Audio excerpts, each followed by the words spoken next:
Hello friends, मेरा नाम है रमीज़ और मेरे इस यूट्यूब चैनल में आप लोग का स्वागत है। तो गाइज़, इंडिया पोस्ट ऑफिस में ग्रामीण डाक सेवक में वैकेंसी आई है और यह जो वैकेंसी आई है वो उड़ीसा और तमिलनाडु में आई है।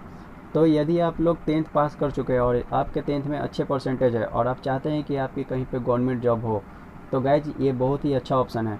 और इस फॉर्म को अप्लाई करने के लिए आज की जो मेरी वीडियो है, मैं इसमें आपको बताऊंगा कि इस फॉर्म में इस आपकी कौन कौन से पोस्ट होते हैं और इस फॉर्म को अप्लाई करने के लिए आपकी एलिजिबिलिटी क्राइटेरिया क्या होनी चाहिए और इस फॉर्म को गाइज भरने के लिए आपको कितने चार्ज देने होंगे और इस फॉर्म को भरने में आपको जो भी डॉक्यूमेंट्स लगाने होते हैं स्कैन करके, उन सब चीज़ों के बारे में मैं बताऊंगा। तो उससे पहले मैं बात कर लेता हूं कि कितने पोस्ट आए हैं। तो उड़ीसा सर्किल में गाइज 2060 पोस्ट आए हैं और तमिलनाडु सर्किल में 3162 पोस्ट आए हैं।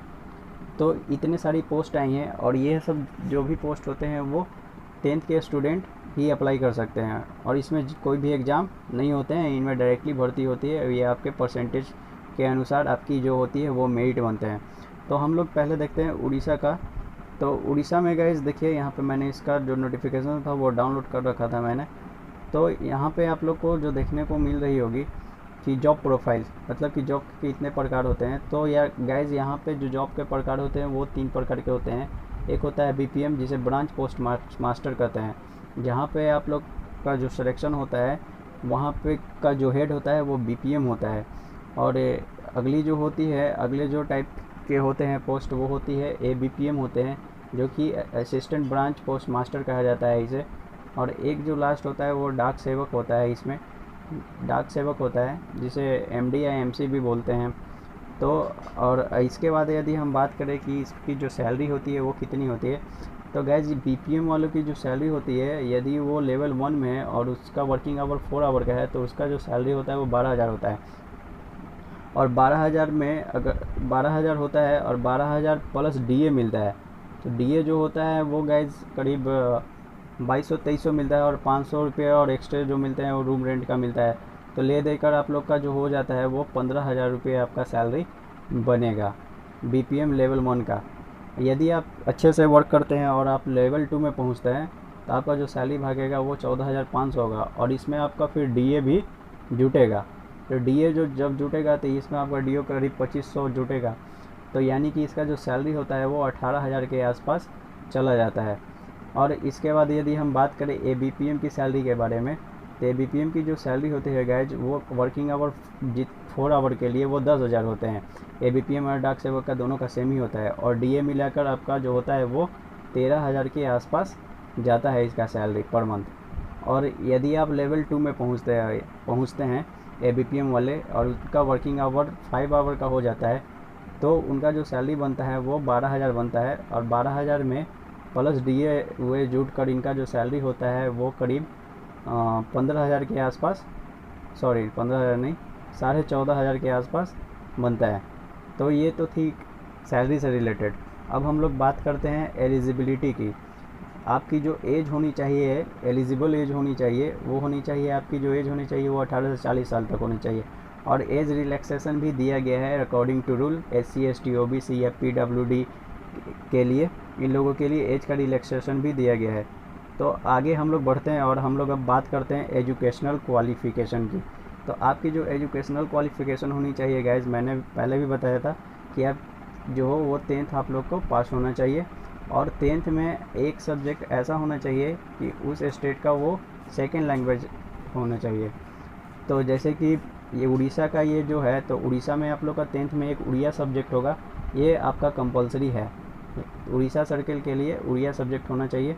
और दूसरी अगर एजुकेशनल क्वालिटी हो, ये जो होनी चाहिए आपकी, एक कंप्यूटर होना चाहिए, कंप्यूटर का सर्टिफिकेट होना चाहिए या फिर आपका 10th में कंप्यूटर एज अ सब्जेक्ट एक होना चाहिए। तो ये थी एजुकेशनल क्वालिफ़िकेशन।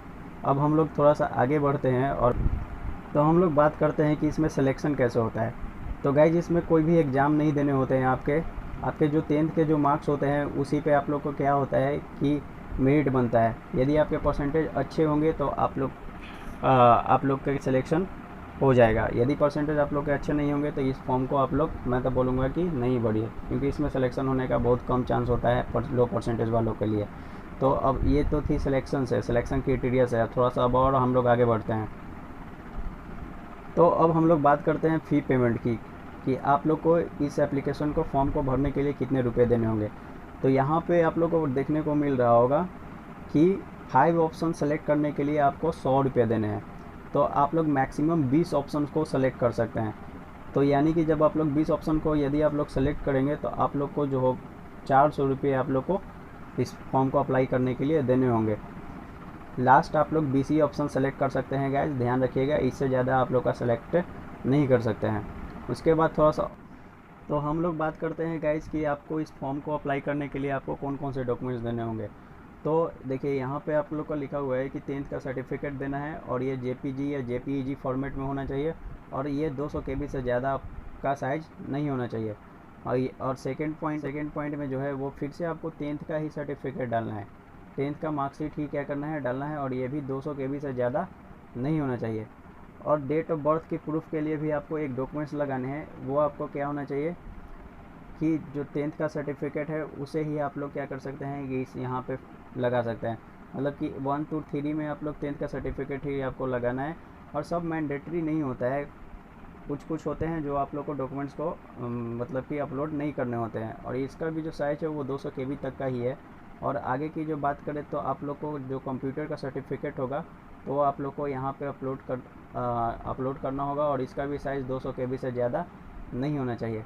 यदि आप लोग SC ST OBC से आते हैं गाइस तो आप लोग को एक कम्युनिटी सर्टिफिकेट लगाना होगा, जिसको हम लोग जाति बोलते हैं, और ये भी 200 KB से ज़्यादा नहीं होना चाहिए। उसके बाद आप लोग को एक तीन डॉक्यूमेंट्स और लगाने होते हैं। एक हो गया फ़ोटो, जो पासपोर्ट साइज़ फ़ोटो होना चाहिए आपका, और ये 50 KB के अंदर ही होना चाहिए। उसके बाद आप लोग को सिग्नेचर अपलोड करना है, और ये 20 KB के अंदर ही होना चाहिए। तो ये सब थी GDS को लेकर, जो कि उड़ीसा सर्कल का निकला था। तो इसमें हम लोग जाने कि इसमें कौन कौन से पोस्ट होते हैं, और इसकी एलिजिबिलिटी क्राइटेरिया क्या होती है, और इसमें आप लोग को एप्लीकेशन के चार्ज कितने देने होते हैं, और आप लोग को इसमें कौन कौन से डॉक्यूमेंट्स अपलोड करने होते हैं।